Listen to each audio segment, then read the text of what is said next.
سلام دوستای خوبم، خوش اومدید به یه ویدیوی دیگه. مهسا هستم. توی این چنل قراره که با هم دیگه زبانهای برنامه‌نویسی مختلف رو یاد بگیریم، پلاگین ها، لایبرری ها و زبانهای مختلف برنامه‌نویسی. امیدوارم که محتوای چنل من برای شما مفید باشه. خوشحال میشم که شما من رو سابسکرایب کنید. اگه ویدیو رو دوست داشتید لایک و کامنت فراموش نشه. بذارید بریم که اول از همه با بک‌اند وبسایت ها شروع بکنیم. فکر میکنم که بیشتر شماها شنیده باشید که وبسایت ها دارای دو تا بخش هستند، فرانت اند و بک اند. اون چیزی که ما بیشتر توی وبسایت ها میبینیم ظاهر اونها میشه فرانت اون سایت و اون چیزایی که ما خب نمیتونیم ببینیم برمیگرده به پشت صحنه وبسایت ها، میشه بک اندشون. ما قراره که به زبان خیلی ساده و آسون به شما یاد بدیم که فرانت اند و بک اند این سایت ها به چه شکل هستش. اگر به این موضوعات علاقه‌مند هستین چندین تا ویدیو من رو ببین، یاد بگیرین و به صورت جدی ادامهشون بده. اگه خب مبتدی نیستی و یه زمینه ای داشتی میتونی که بیشتر به دانش خودت اضافه بکنی. خب ما برای اینکه یه سرور محلی وب داشته باشیم یک ابزار قدرتمند و رایگان نیاز داریم به اسم وب سرور که در واقع شامل مدیریت پایگاه داده هم که میشه MySQL، PHP MyAdmin هستش و یه ویژگی رابط کاربری آسانه، مدیریت سریع پایگاه داده و هدفش ایجاد یک سرور محلی برای تست توسعه هستش. خب ما برای اینکه وب سرور رو روی سرور خودمون داشته باشیم نیاز داریم که یه سری نرم افزارها رو دانلود داشته باشیم که خب من اینجا بهتون نشون میدم. مایکروسافت ویژوال C++، حتما شما ورژن های مختلف 2008 تا 2025 رو نصب داشته باشید. میتونید از طریق صاف 98 رو نصبشون بکنید، چون اگه اینا رو نداشته باشید روی کامپیوتر خودتون ران نمیشه. و یا میتونید از صاف 98 بگیرید یا میتونید از یاس بگیرید. این رو از طریق یاس دانلود میتونید اونا رو نصب بکنید تا وب سرور خودتون ران بشه. خب دوستان، ما این فضای پایگاه دادمون هستش. برای اینکه شما این فضا رو داشته باشید بعد کافیه که سرچ بکنید localhost php myadmin. این رو که سرچ بکنید دسترسی دارید به پایگاه داده خودتون. اولش که میایید یه یوزرنیم پسورد میگیره، فقط یوزرنیم رو روت بذارید، همین کافیه. قسمت بعدی یه اسم پایگاه داده ازتون میخواد که قراره که اسمش CrudDB باشه. ما CrudDB رو درست کردیم، اسم جدول ازمون میخواد. اسم جدول رو میذاریم یوزرز و تعداد ستونهایی که میخوایم رو اینجا کرییت میکنیم که 4 تا. اول از همه من نیاز دارم به یه آیدی و این رو حالت اینتیجر قرار میدم و میخوام که پرایمری کی هم باشه چون که خب خیلی حیاتی هستش. نیم رو ورکر میذاریم و تعداد کاراکترهایی که حالا حدوداً حداکثر 50 تا. ایمیل رو هم ورکر میذاریم و 50. توی ویدیوی آینده در مورد تایپ ها توضیح مفصل خواهیم داد.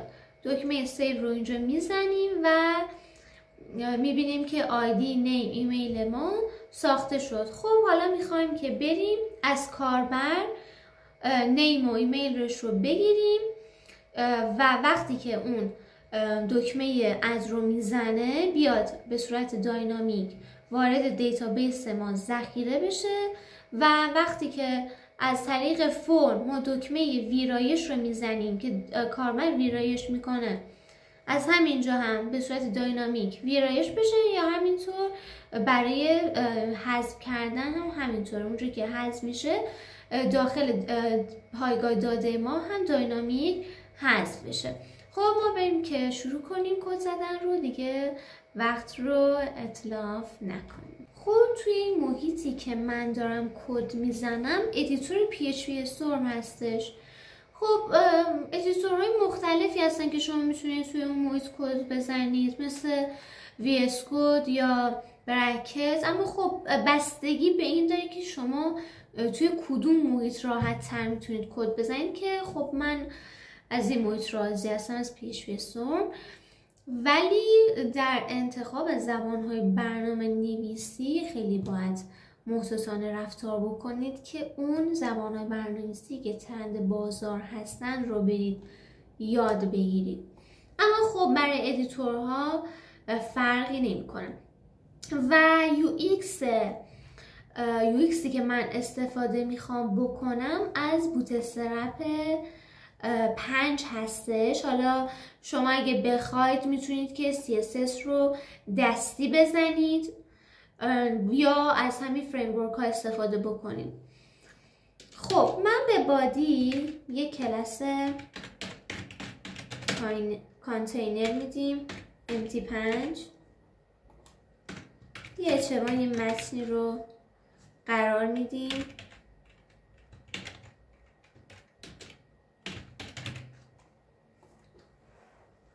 برای مدیریت کاربران این فرمی هستش که برای ما اهمیت خیلی زیادی داره.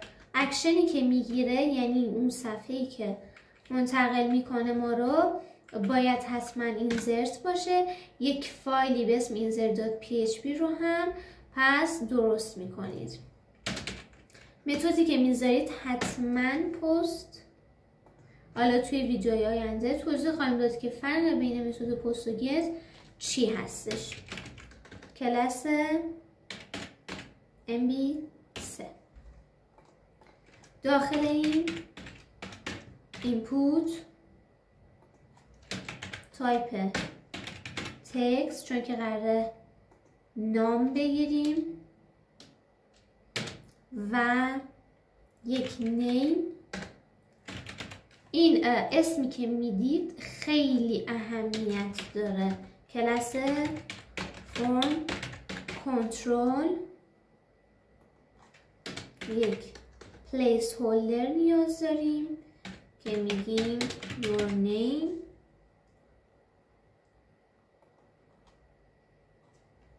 و همینطور ریکورد. این اینپوتی که ما داریم رو اول از همه داخل یه دیو میذارم، دیو کلاس MB2. اگه خب در مورد کلاس های بوتسترپ آشنایی نداری، خب میتونید دفترچه راهنماییش رو حتما بخونید. یه دیو دیگه نیاز داریم،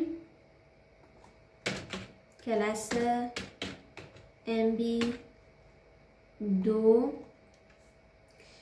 قسمت بعدی من میتونم که همین رو کپی بکنم بذارم، لیزی تایپ بودن همینه. تایپی که میخوایم بگیریم ایمیل هستش، اسمش رو هم میذاریم ایمیل. فعلا قسمت این HTML هستش. شاید فکر کنید که چرا خب ما یه فایلی با اسم index.html ایجاد نکردیم. به خاطر اینکه از خوبیای زبان برنامه‌نویسی PHP embedded بودنشه. میتونیم که کدهای HTML رو درمش بذاریم یا حتی برعکس. خب اینم میگیم your email. خب پس تا اینجای کار من به یک باتن هم نیاز دارم. باتنش باید تایپ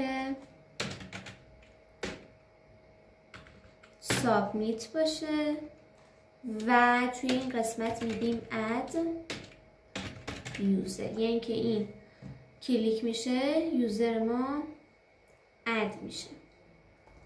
قسمت بعدی که میخوایم داشته باشیم تیبل هستش. داخل این تیبل اسم و مشخصات کاربرمون قراره دیده بشه. یه تیبل کلاس تیبل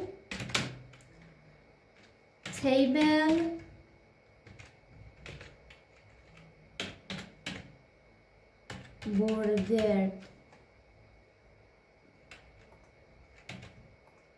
خب یه تی هد، یه تی آر، داخل این تی آر یه تی اچ، اسمش چی میذاریم؟ نیم. اینو من میتونم کپی بگیرم. نیم، ایمیل و عملیاتی که میخواد صورت بگیره بیش. خب ما دیگه یوآی خودمون رو داریم و میخوایم که شروع بکنیم قسمت اضافه کردن کاربرمون. خب یه دونه فایل جدید دیگه ایجاد کردیم به اسم db.php. داخل db.php ما قراره که در واقع یه متصل بشیم به پایگاه داده. یه سری از مشخصات پایگاه داده رو هم اینجا اضافه بکنیم که این هر جفتش رو هم دیگر بشناسن. داخل db.php ما تگ php رو باز میکنیم و داخل متغیرها اطلاعات رو داشت فارسی متغیرها رو می نویسیم تا اطلاعات رو وارد بکنیم.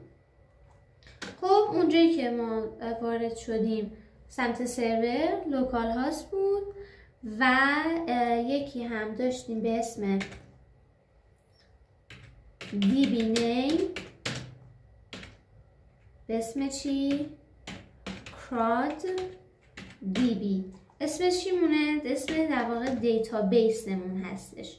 یوزر نیم رو من روت وارد کردم اما پسورد رو ندادم. اما اول داستان بهتون گفتم که یوزر نیم رو روت قرار بدید. خب به این صورت میایم قسمت بعدی ترای. میگیم که دلار کانکت یعنی که قراره همه اطلاعات پایگاه داخل این ذخیره بشه. نیو میکنیم PDO یه کلاس برای PHP که ما استفاده میکنیم. داخل این ما قراره بگیم MySQL host $host و اسم db نیممون مساویه چیه؟ $db name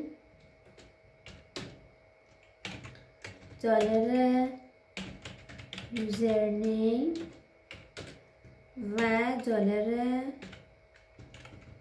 پسورد هستش.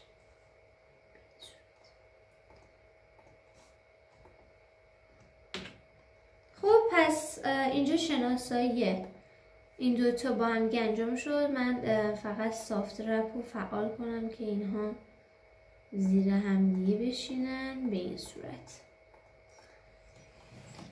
خب قسمت بعدی ما باید چک بکنیم که آقا اگه یه جایی به یک خطایی خورد ما اون خطا متوجه بشیم، ببینیم از کدوم خط کد ایراد و خطا بوده. خب قسمت بعدی میگیم دلار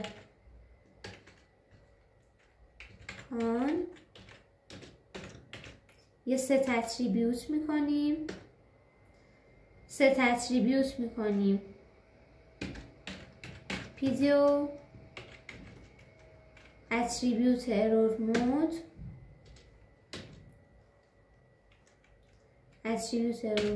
و ویدیو error mode expression. حالا قسمت بعدی این قسمت می‌نویسیم، میگیم که اگه یک ایرادی پیدا شد ویدیو اکسپرشن رو داخل این متغیر برای من نگه دار. اینها داخل یه پرانتز هستن. داخل این برای من نگه دار اینا رو.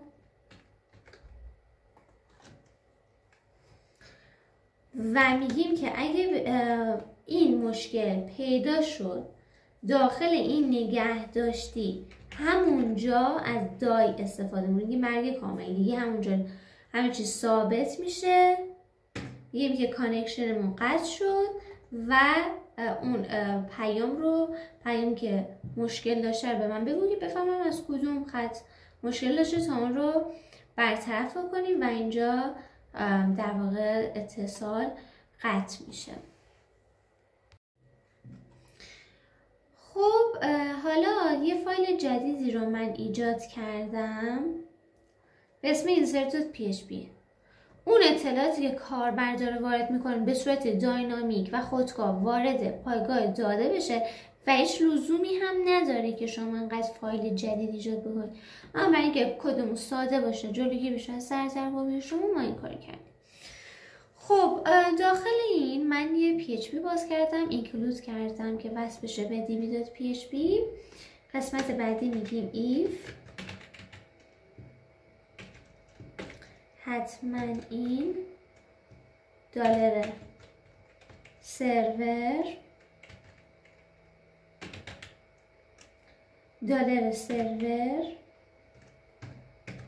متدش ریکوست متدش پست بود.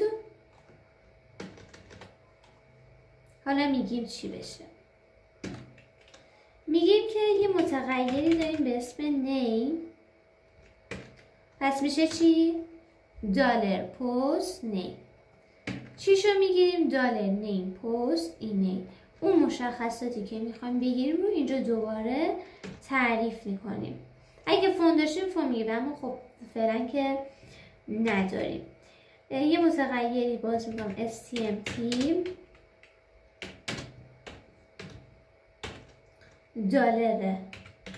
$connect prepare. خب میگیم که چی؟ insert کن، یعنی که یه سطر جدید ایجاد بکن داخل پایگاه داده. میبینی اسم جدول رو میگیم، نیمش، ایمیلش و اون مقادیری که میخوایم چیه؟ مقادیر اسم و ایمیل هستش. داخل stmt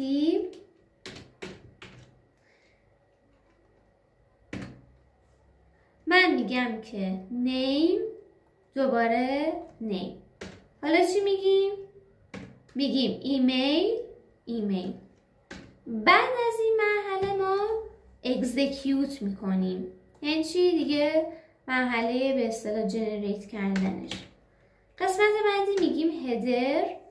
اون بالای صفحه اطلاعاتش فقط index.php باشه. لازم نیست، اصلا نباید کاربر بدونه که این متعلق به کدوم فایل ما هستش، چون که احتمال هک شدنش خیلی میره بالا. بنابراین میگیم header location index.php و حتما در آخر یه دونه exit میذاریم که کامل از این کد میاد بیرون. دوباره برگشتیم به فایل index.php. تگ تیبادی رو باز میکنیم. زیر تگ تیبادی من تگ PHP باز کردم، به خاطر همینه که میگن زبان PHP ویژگی امبدد بودن رو داره، یعنی که وسط تگای HTML میتونی یه تگ PHP باز بکنی، ادامه تگ PHP تو انجام بدیم. خب توی این قسمت که من میخوام نشون بدم میگم $stmt دلار کان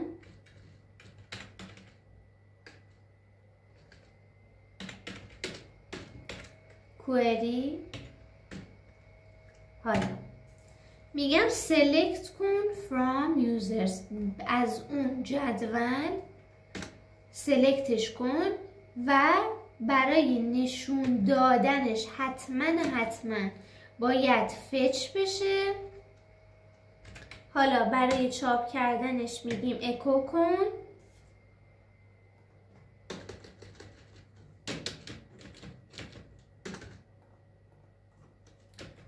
داخل تی آر من تی دی دارم.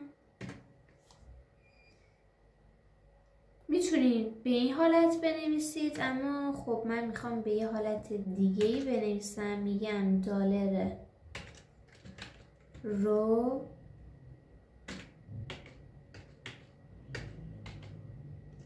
نیم بسته میشه. این در واقع حالت داینامیک بودنه. خب به هر حال ما که نمیدونیم اون طرف چه اسمی رو وارد میکنه یا چه ایمیلی رو وارد میکنه. بنابراین به این صورت. قسمت بعدی یه دونه تیدی دیگه ای باز میکنیم. داخل این تیدی میگیم یه ای href داریم، برمیگرده به edit.php، یه فایل دیگه ای که حالا من داخل اون کدها رو توضیح میدم و میگیم id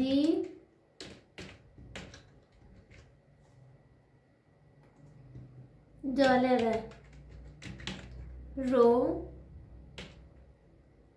و میگم آیدی. مرسی، ممنون از اینکه خودت همراهی نمی‌کنی. خب قسمت بعدی که ما اینو نوشتیم یه کلاستی از بوتسترپ میدیم. اینجا دیگه از این استفاده میکنیم. btn warning، اینم میگیم که edit name یا حالا edit هر چیز، ویرایش کردن.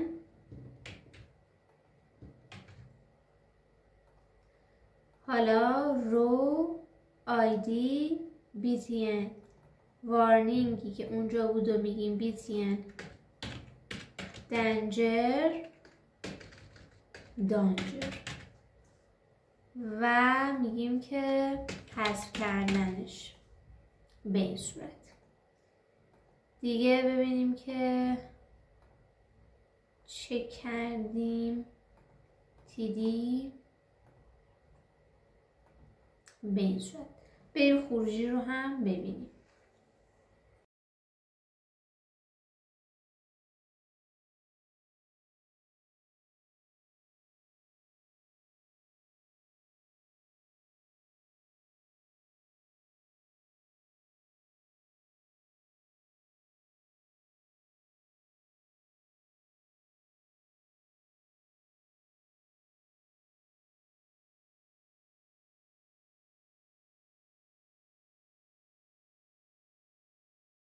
حالا میایم توی فایل edit.php کد ادیتمون رو بزنیم. دوباره همون داستانی که برای وصل کردنش داشتیم رو همین قسمت هم داریم، اما میگیم که if set شده بود get id، یعنی که از طریق پارامتر url ارسال شده است یا خیر، و میگیم که stmt سلکت کن از تیبل اونجایی که این آیدی رو خوندی و میگیم دلار stmt اول فرایند امنیت سازیش رو انجام میدیم قبل از اینکه اکسکیوت کنیم. این میشه از این بد میشه اکزیکیوت کردنش، چون میخوایم نشون بدیم باید فچ بشه و میگیم که ایف دیگه حالا میایم میگیم که دلاره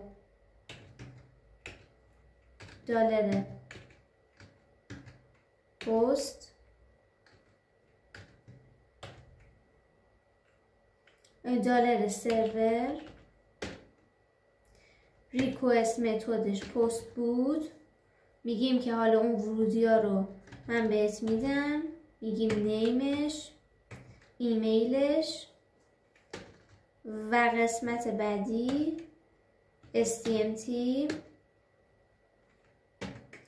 حالا آماده آپدیت شدن و اون مقدار جدید رو جایگزین بکن. حالا اون مقدارهای جدید چیه؟ ما دوباره میگیم STMT اون مقدار جدیدش چیه؟ میگیم نیمشه، بعد میگیم چیشه؟ ایمیلشه و دوباره یه فرآیند امنیتی STMT دوباره همینو میگیم و اکزیکیوت میکنیم، هدر رو حتما عوض میکنیم و اگزیت میکنیم. خب بعد از این ما میخوایم که اون دکمه ادیت که زده شد یک فرم جدید باز بشه و اطلاعات قبلی داخل اون آلردی نوشته شده باشه، اما وقتی که دوباره یه چیز جدید جایگزین میشه اون جایگزینیه بمونه. پس بنابراین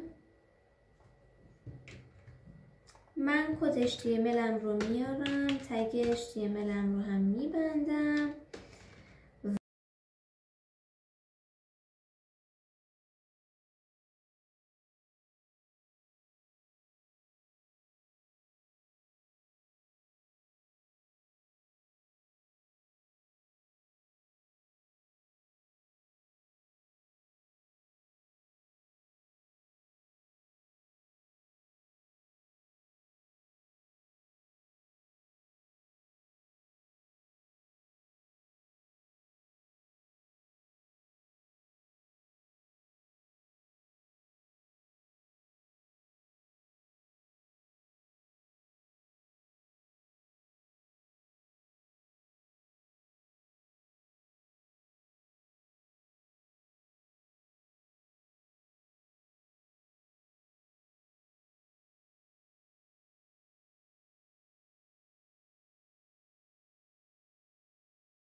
ویدیوی امشب یا ویدیوی امروز برای شما مفید بوده باشه، چون الان شب گفتم امشب چندین ساعت اینجا سر اینیم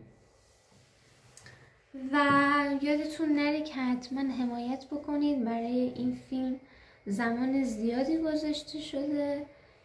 خیلی ممنون بابت نگاه گرمتون. مراقب خودتون باشید. خدا نگهدار.